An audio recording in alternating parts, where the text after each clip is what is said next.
Hi friends, welcome to our channel. And in today's video, I will tell you and also show you how you can disable battery optimization on your iPhone. Friends, please subscribe to our channel. Also, do not forget to write comments at the end of the video and be sure to put your likes.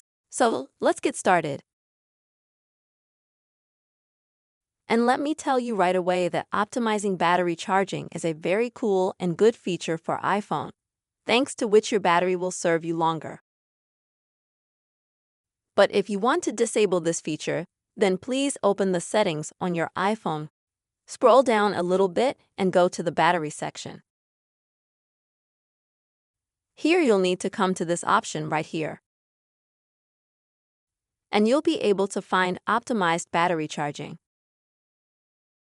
And you'll need to either click on it, and then you'll be taken to an additional page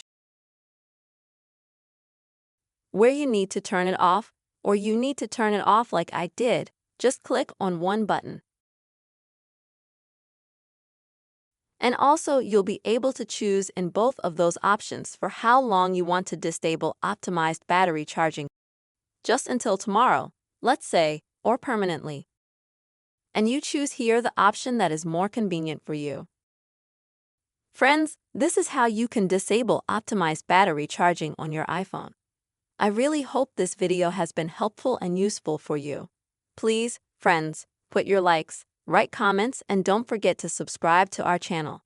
See you soon.